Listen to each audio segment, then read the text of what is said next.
All right, in this lesson, we're going to be talking about quadratic functions, and the general form of a quadratic function is y equals ax squared plus bx plus c. When you graph it, the shape is called a parabola, which is like a U shape.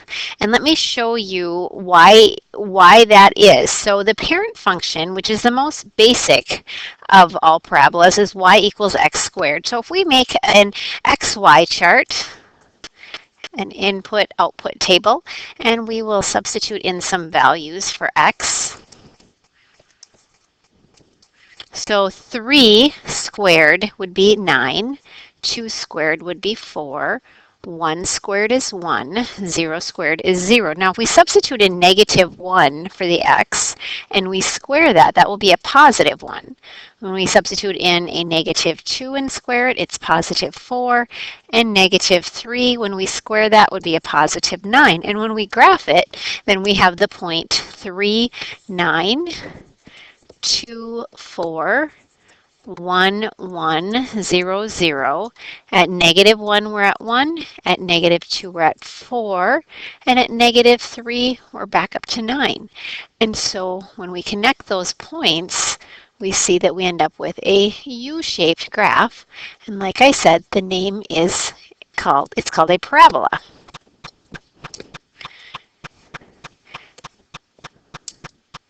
All right, let's look at some variations here of your parent function. The y equal x squared. Remember some of the points on there were 0, 0, 1, 1, 2, 4, negative 1, 1, and negative 2, 4. So it would look like this. And always make sure you make it U-shaped, not V-shaped. So when we add a coefficient there of 2 in front of the x squared, let's make an xy chart and see how that affects the graph. So we'll plug in 2, 1, 0, minus 1, minus 2. And so when we plug in 2, we would have 2 times 2 squared. So that would be 2 times 4, which is 8. 2 times 1 squared would give me 2. 2 times 0 squared is 0. 2 times a negative 1, quantity squared, this would be a positive 1 times 2, that would give you 2. 2 times a negative 2, quantity squared, that would give you 4 times 2, which is 8. So when we graph that, let's use a different color for this one. We'll graph that in green. We have 2, 8,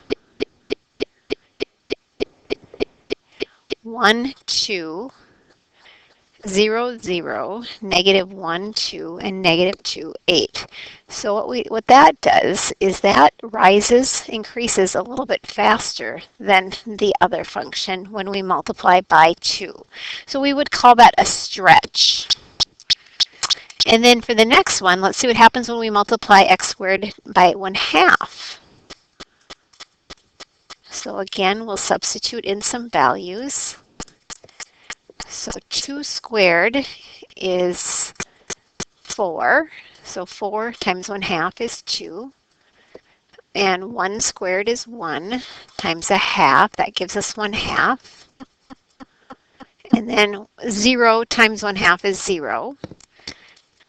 1/2 times negative 1 squared. Again, that's a positive 1/2.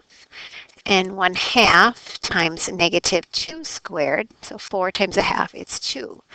So we have 2, 2, 1, 1/2, 0, 0, negative 1, 1/2, and 2, 2. So we can see what that did is that widened it. And so that is called a compression. So another thing to pay attention to is the graph of y equals x squared. That is shown right here in the blue. And y equals negative x squared. So it's negative 1 times x squared. And what that does is it reflects the graph y equals x squared over the x-axis. So one thing you want to really pay attention to is that if the coefficient of x squared is positive, this graph opens up. If it's negative, it will open down. All right, let's look at another graph. So here, your parent function, again, is f of x equals x squared. We'll just plot some points here.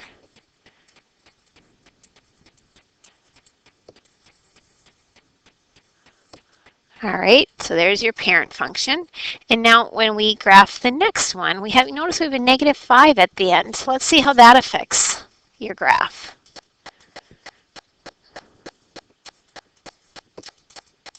So 2 squared is 4 minus 5. That gives you a negative 1. 1 minus 5 is a negative 4. 0 minus 5 is a negative 5. Negative 1, quantity squared is 1. Minus 5 is a negative 4. Negative 2, quantity squared is 4. Minus 5, that's negative 1. So when we plot that, we go over 2, down 1, over 1, down 4, 0, negative 5, negative 1, negative 4, and negative 2 is at negative 1. So what that did is it pushed your vertex down 1, 2, 3, 4, 5 units. This point went down 1, 2, 3, 4, 5 units. And so if you check all your points, what you'll see is that this number at the end, what that does is it shifts it down. If that would have been a positive, it would have shifted it up that many points. This time we have x minus 4, and that whole quantity is squared. So let's see how that is going to, this minus 4 here will affect the graph. So first, the parent function, 0, 0, 1, 1, negative 1, 1, 2, 4, negative 2, 4. So when we do an xy chart here, and this time I'm going to put in some different numbers because I've played around with this before, and when like for example, if I were to substitute in 0, I would have 16, which is way up here. So let's put some numbers in like 2, 3, 4, 5, and 6. So 2 minus 4, quantity squared. So first, according to PEMDAS, we simplify inside the parentheses, and then we will do the exponent. So that'd be negative 2 quantity squared is 4. 3 minus 4 quantity squared is negative 1. Quantity squared is 1. 4 minus 4 is 0. When you square that, you have 0. 5 minus 4 is 1. When we square that, we have 1. And 6 minus 4 is 2. And when you square that, you have 4. And so let's do that graph in blue. So we have 2, 4, which is right here, 3, 1, 4, 0, 5, 1, and 6, 4.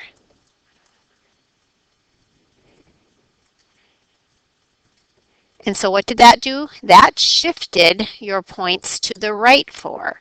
So even though this says x minus 4, your graph actually moved to the right 4. So to get back to the original x, you would have to move to the left, but for this graph, you move to the right. Here's a graph of y equals, or f of x equals x squared right here in blue. In red, I have the graph of y equals x minus 2, quantity squared, and then minus 4. What you'll notice here is this vertex right here is over 2, down 4. Down 4, which would be a negative 4. So it's a positive 2, negative 4. So notice, just like before, when we graphed on the last, when this said a minus, it actually shifted to the right. So this would be 2. And then if it was a minus 4 at the end, that would shift down 4. So that vertex is at 2, negative 4. Another thing that I want you to realize is with all of these graphs, if you draw a line right down the middle through the vertex, the graph is symmetrical about that line. In this case, if we draw the line through the vertex, the graph is symmetrical about the line. That line that you draw through the vertex is called the axis of symmetry. Now, when we work with quadratic equations, there are different forms that you can write the equation. Just like when you work with linear equations, you can write the equation as ax plus by equals c, or you could write y equals mx plus b. So another way that you can write a quadratic function is in what we call general vertex form. And that is f of x, or y, equals a times the quantity x minus h squared plus hk. So some things that are important here is, first of all, the vertex is located at hk, and the axis of symmetry it goes through the vertex. It's a vertical line, and so the equation is x equals h. So whatever the h is, that's the axis of symmetry. So to graph when an equation is in that form, first you plot your vertex, draw your line of symmetry, and then substitute in a few more points just so you get a better idea of where that graph is going to be. So for example, here, your vertex, I'm going to write this right above here, 8x minus h plus k. So the hk would be positive 1, positive 3. So we plot that point, and then we can draw the axis of symmetry, and I'll do that with a different color here. So that just tells us where that line, how that graph is symmetrical, or it shows us what is symmetrical about, I should say. So now, to get some more points, we're just going to do like a little XY chart and plug in a few more points. Now, you can plug in any value for X. You could plug in a 10, a negative 10, anything, but the numbers, your outputs get really large or really small if you pick a number too far away from the axis of symmetry. So I always pick numbers nice and close. So since this is at 1, I'll pick maybe 2 and 3. So now what you do is substitute these back into this equation. So we have negative 2 times 2 minus 1 plus 3, which is negative 2. 2 minus 1 is 1. 1 squared is 1 plus 3. So this would be minus 2 plus 3, which is 1. So we have a point at 2, 1. And like I said, the axis of symmetry is the line that the points are reflected over. So this is 1 unit away. So go 1 unit away on the other side, put a point there. So now all of a sudden we have 3 points. And let's just figure out one more. So let's plug in 3. So minus 2, and that would be 2 squared plus 3. And that would give you minus 2 times 4 plus 3, which is a negative 8, plus 3, which is negative 5. So then our next point would be at 3, negative 5. Oh, I need to move it down just a hair. Over 3, down 1, 2, 3, 4, 5. Now, if I extend my line here,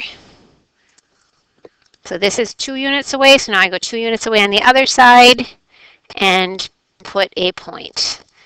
And now I have 5 points, which is a nice number to have here when you're doing a quadratic graph, I think. It gives you a good idea of how that is going to look. So that is how we graph from general vertex form. All right, let's do another example. So the vertex is at your HK, so it would be positive 4, negative 2. So we plot that point, go over 4, down 2.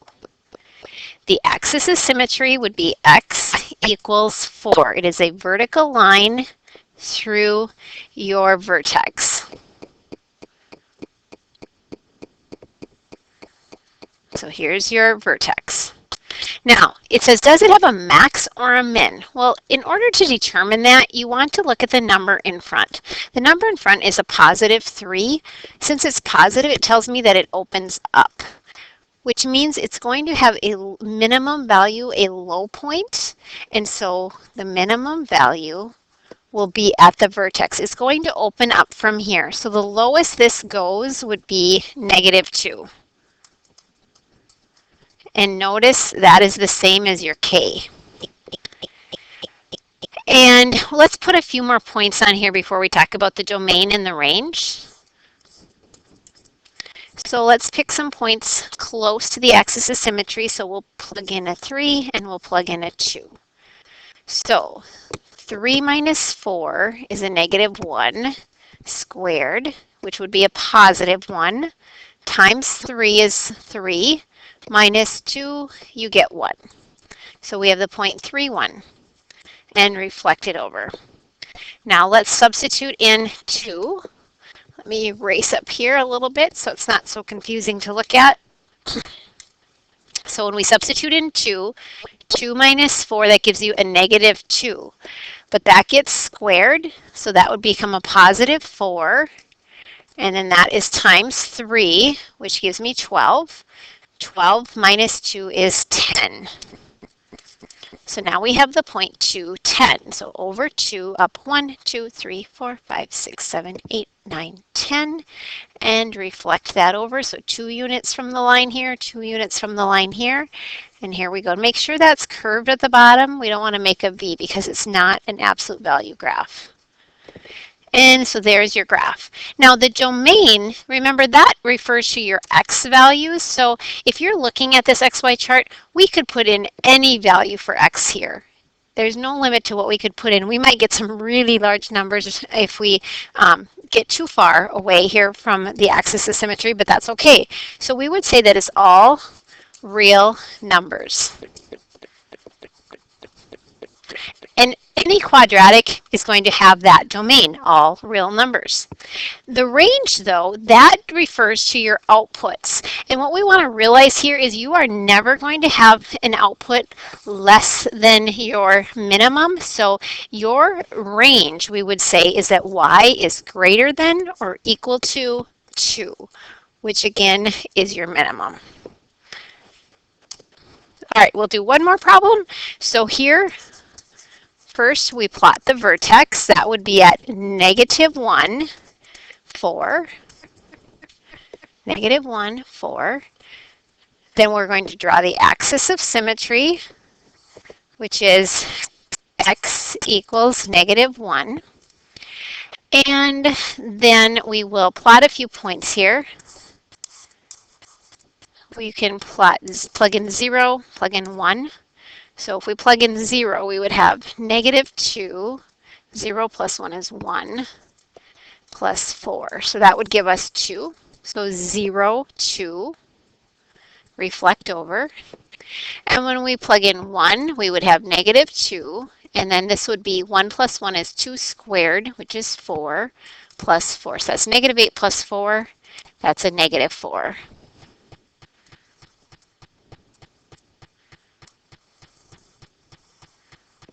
And there's the way that would look. Something like that. My curve isn't real perfect there. Now, that will have, because it opens down, which since there's a negative there, it tells me it's going to open down. It has a minimum, excuse me, it has a maximum, a high point. This is the high point right here, the maximum, and that is at 1, 2, 3, 4. It's at 4, which notice that is your K. So your maximum value is at 4. Your domain, since it's quadratic, is all real numbers. And your range, we would say that y is going to be less than or equal to 4.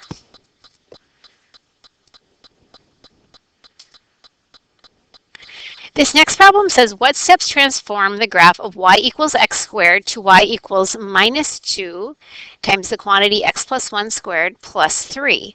Well, we have a stretch by a factor of 2. So instead of having just a 1 out front, we have a 2.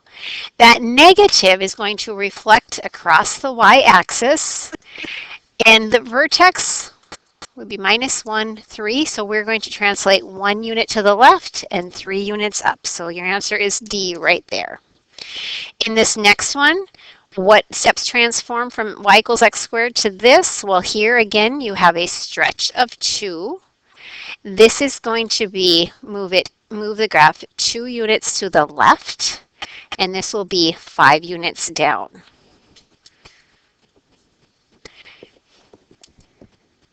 And the assignment is on page 199. Let me know if you have questions. Thanks for watching.